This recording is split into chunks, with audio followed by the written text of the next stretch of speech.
complemento, na parte final, vamos falar a princípio, sobre o amor. Né? Nós conhecemos lá 1 Coríntios 13, que é maravilhoso, que fala sobre o amor.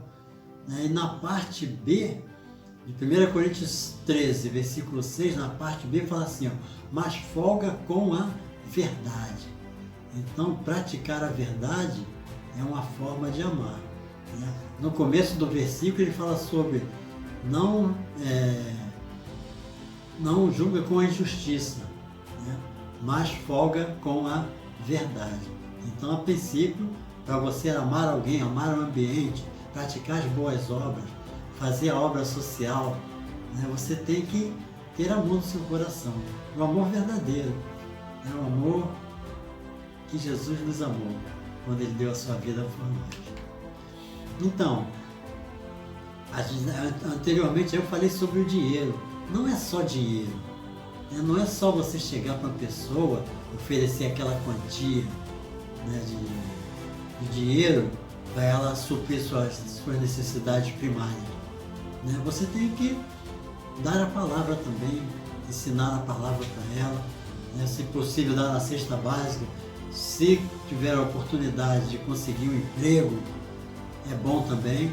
Tá? Porque a pessoa estando tranquila, né, estando bem física, mentalmente, financeiramente, a pessoa tem mais facilidade de se preocupar com as outras coisas, né? Se preocupar com o cuidado da casa, o cuidado da família, né? O cuidado da sociedade, da comunidade que ela vive, né? O cuidado com os vizinhos, né? Isso tudo aí faz parte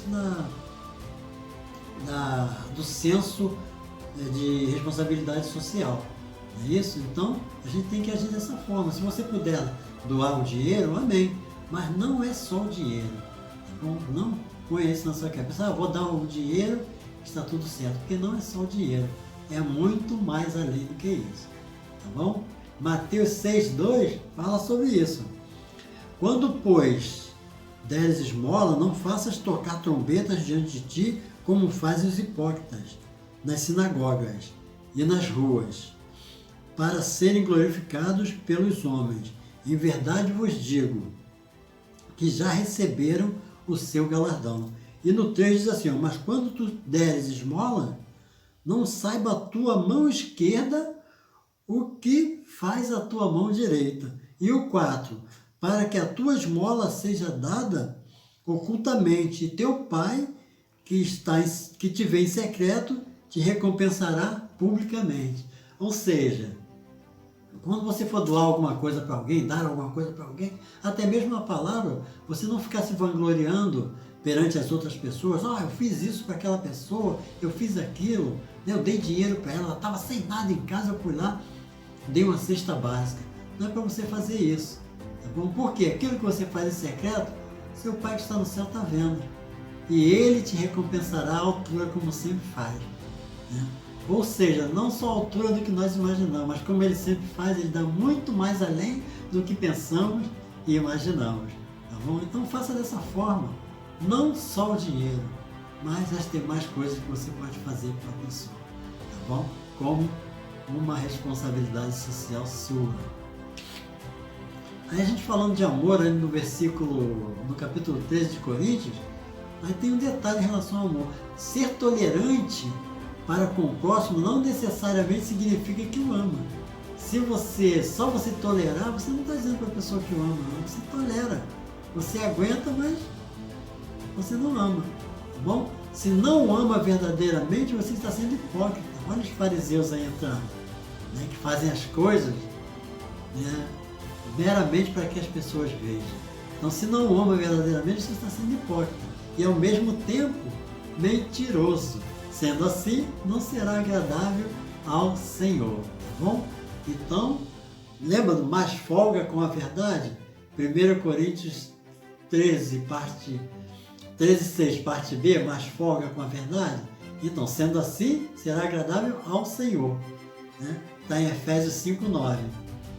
Então, você tem que agir com a verdade. Tá bom?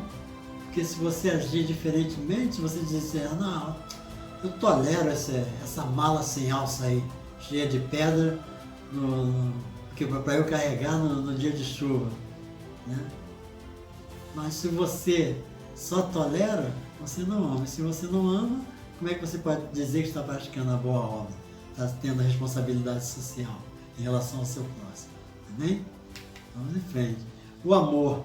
O amor, né? A gente tem que falar de amor nessa passagem, nessa aula, porque o amor é a grande proposta da fé cristã, né? Que a gente sempre fala no mesmo assunto, João 3,16. Né? Porque Deus amou o mundo de tal maneira que deu seu Filho unigênito, para que todo aquele que nele crê não pereça, mas tenha a vida eterna. Essa é a vida que eu quero para você, que eu quero para mim e que eu quero para o meu próximo. Eu tenho que desejar isso para o meu próximo, que ele tenha a vida eterna. Se eu quero esse um bem que eu quero para mim, eu tenho que desejar para ele também, tá bom? Isso é o que o amor também é, evidência externa do novo nascimento. Se você é nova criatura, se você nasceu de novo, você com certeza entendeu esse amor que Jesus tem por nós e teve por nós ao morrer na cruz do Calvário. Tá bom? Então a evidência externa do novo nascimento é isso, o amor. Você praticar as boas obras, né, amar o seu próximo, né, cuidar de si próprio, cuidar da sua família, cuidar da sua casa. Isso é, e amar a Deus sobre todas as coisas, né? Esse é o mais importante de tudo. Você amando a Deus sobre todas as coisas, você amar a si próprio e aos outros fica bem mais fácil, né? É a maior das virtudes cardeais. 1 Coríntios 13 fala sobre isso. É a maior das virtudes cardeais, o amor. Tá? É o cumprimento da lei. Mateus 22, 36 e 40 fala sobre isso. É o cumprimento da lei. Né? Vamos ler Mateus 22. Mateus 22, do 36 ao 40. Diz assim, ó. Vou ler a partir do 37. Assim, e Jesus disse-lhe: amarás o Senhor teu Deus de todo o teu coração, de toda a tua alma e de todo o teu pensamento. Este é o primeiro mandamento. E o segundo, semelhante a este, é: amarás o teu próximo como a ti mesmo. Então você tem que amar o teu próximo.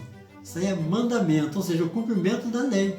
Então, a grande proposta da fé cristã, o amor, é a evidência externa do novo nascimento, a maior das virtudes cardeais e o cumprimento da lei. Se você ama, você está cumprindo a lei. Tá bom? Então vamos em frente. É você ter empatia pelas pessoas, como nós falamos anteriormente. Você tem empatia, você se preocupar com o problema dos outros. Né? Não se preocupar só com o seu problema. Não, eu estou passando por essa situação.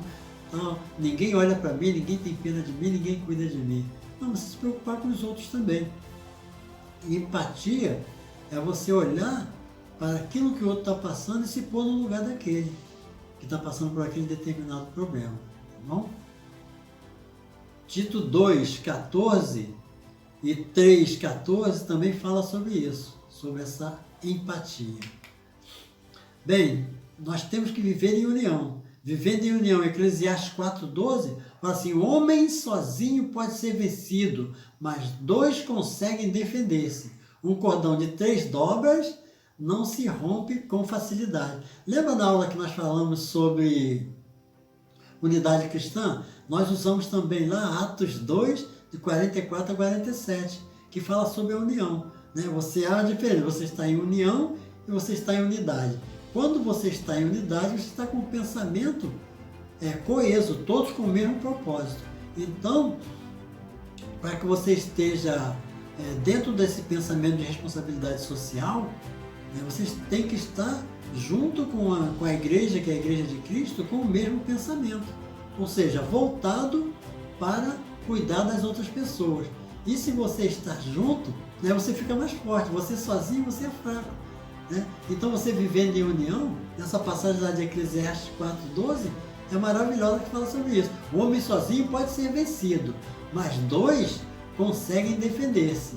Um cordão de 3 dobras não se rompe com facilidade. Então, esse é um ponto que nós temos que pensar. Né?